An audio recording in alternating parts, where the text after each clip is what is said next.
Wow wow. চলে এলাম পার্লারে আরেকটি কাজ নিয়ে, হেয়ার স্পা। পার্লারে কিভাবে হেয়ার স্পা করা হয় তোমরা দেখে নাও। আশা করি তোমরা অনেক কিছু শিখতে পারবে আর তোমরা এরকমভাবে হেয়ার স্পা করতেও পারবে। স্পা করার আগে ফার্স্টে চুলটা ভালো করে শ্যাম্পু করে নিয়েছি, তারপরে চুলটাকে ভালো করে আঁচড়ে সেকশন করে নিচ্ছি। সেকশন করে নিয়ে সেখানে স্পা ক্রিমটা সুন্দর করে লাগিয়ে সুন্দরভাবে ভালোভাবে ধীরে ধীরে ম্যাসাজগুলো করতে হবে। আমার এখানে স্পিড বাড়ানো আছে, তবে তোমরা কিন্তু খুব ধীরে ধীরে ম্যাসাজগুলো করবে, কেননা স্পায়ের কিন্তু ম্যাসাজটা কিন্তু খুবই গুরুত্বপূর্ণ। চুলের ম্যাসাজটা ঠিকঠাক হলে তাহলে কিন্তু চুলের গোড়া উদ্দীপ্ত হবে এবং চুলটা ভালো থাকবে। আর স্পা করলে কিন্তু চুলের প্রচুর পরিমাণে গ্রোথ বাড়ে এবং চুলের প্রোটিন হয়, চুলের পুষ্টি হয়, চুলের গোড়াটা হাইড্রেট হয়, যাতে চুলটা স্মুদি এবং সিল্কি হয়ে যায়। তাছাড়া চুলে কিন্তু স্পায় খুশকির সমস্যাও সমাধান হয়, এছাড়া হেয়ার ফলের প্রবলেম সমাধান হয়।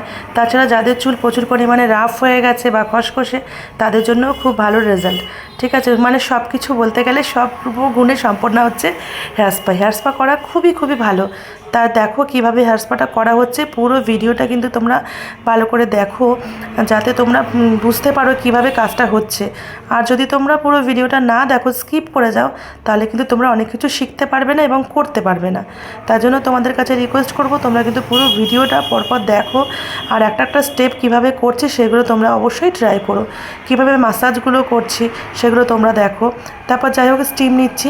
এবার এখানে স্টিম কিন্তু 15 মিনিট মতো রাখলাম। তোমরা চাইলে কিন্তু বাড়িতে বসেও করতে পারো। টাওয়ালটা উষ্ণ গরম জলে ভিজিয়ে চুলের গোড়ায় তোমরা ভালো করে টাওয়ালটা জড়িয়ে নিতে পারো।